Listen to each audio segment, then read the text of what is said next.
fans, man. I like those. How much does the game planning change, if at all, with the quarterback change now between Garbers and Mustard? Yeah, the plan hasn't changed. We gotta prepare for an offense that has a lot of moving parts to it, has some pieces to it that we've got to make sure that we know, where certain guys are at certain times, and obviously some running backs that are really being physical. That's the one thing that you turn on the film, and regardless of who they're playing, the running backs have been very, very physical. They're breaking tackles. They're getting a lot of yards after contact. Obviously, the big story was with Garber's improvement as a quarterback. Right. How much has the rest of their offense changed from where they were last year? Right, and so doing the preseason study and then where we're at now, I mean, the one thing that we continue to say is that the running back core is really good. They'll be the best that we've seen thus far. They're physical, they're fast. The offensive line does a good job, of moving the line of scrimmage. And obviously, with the situation, the injury at quarterback, Monster's going to be ready to roll. Bo Baldwin's a great coach, and they'll be ready to roll. And we gotta have our best week of practice, make sure we're ready. What's the key for, while you're certainly affecting the quarterback a lot between sacks, tackles for loss, and hurries, etc., but what's the key to maximizing individuals where, whether it be Gus or KT or Lamar, they're within a step at Stanford a lot, but the difference between that and where you need to be of getting home and then some, and then it's strip sacks, and then it's that many more takeaways. What's the key to enhancing that individually? Well, I think everything is always about the finish.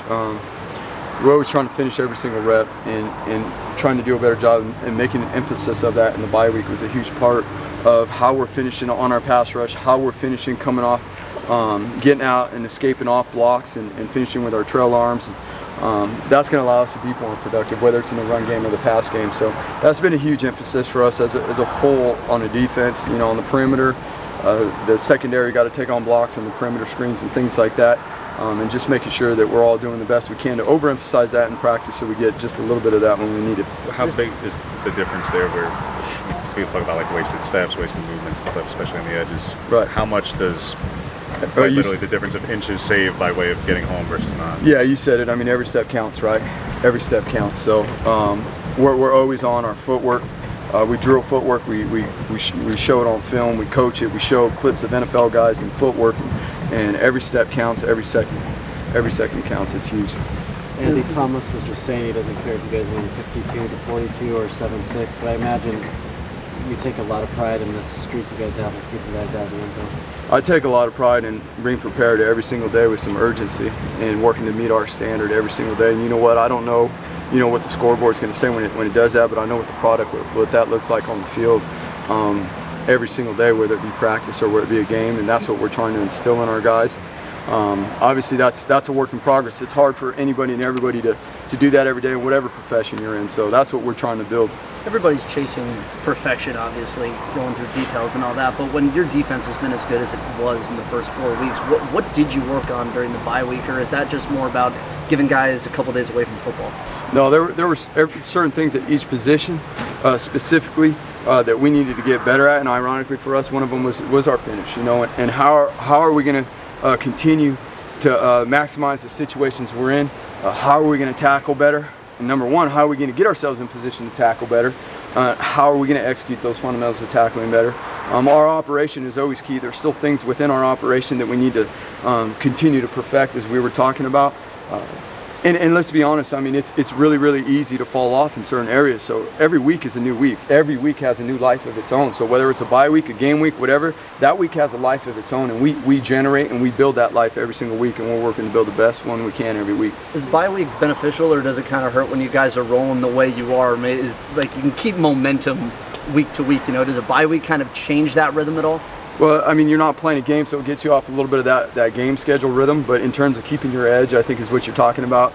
The whole one of the main focuses for the whole team was to keep our edge sharp, and the way we worked in the process and how we handled that process, So that was one of our goals. It's like each game you start rotating more and more guys along the defensive line. Are you feeling more and more confident with that group, and what are the impacts of being able to shuffle some of these guys in? Yeah, no question. I mean, we're trying to develop bodies at all levels of our defense, and you got to create depth. It's a long season. It's a physical game. We're trying to play a physical brand of football, so we've got to develop as much depth as we can as guys continue to improve and get better.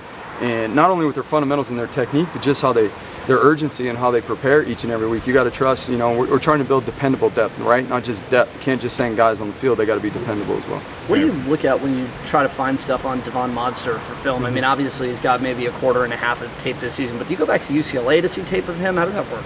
Right. You know, and you got to find what guys do well and things like that. And there's no question.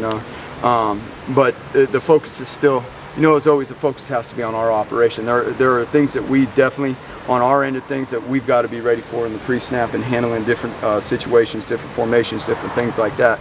So really, for us, that's where our focus is. Our focus is on getting in a great stance, playing with great eye control, and this game's about winning one-on-ones. You know what I'm saying? So those are the things that we're focused on. I mean, I realize that every 11th is very important, every player's position, etc. But because of Javon and both his physical abilities that are there and the versatility of field versus nickel and etc., is he the most critical piece that allows you to do what you want to do? Because of the role that he plays and the level of ability that he has, is he the most critical piece of this whole operation? He's a big part of it, you know, in his mental capacity, his football knowledge is very, very high, and it allows him to execute and do that. And the guys that are behind him too are coming along, and they're learning a lot very quickly. But yes, that's a critical part of the defense, and being able to do and be in multiple defenses.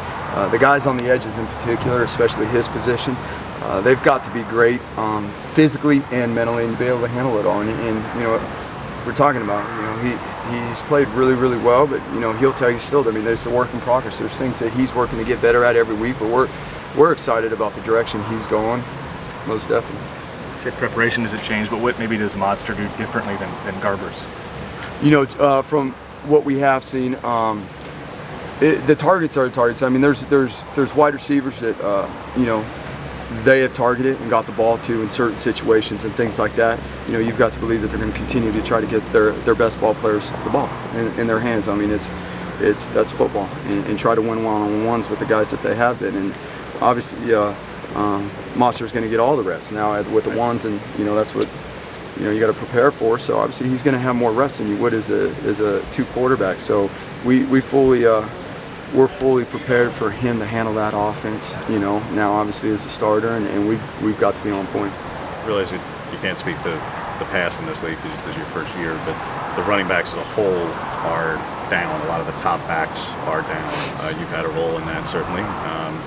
You just played, and you're about to play a team that is very intent on running the football. Are there things that either you yourself are doing or that you've seen on tape while watching these various teams that you're seeing that offenses are just not being able to execute as well against whatever it is that you're doing and other guys are doing out there in this league, running back wise, that you're stopping the run a lot better as a league, it seems like, this year against those top backs? Is there something you're noticing?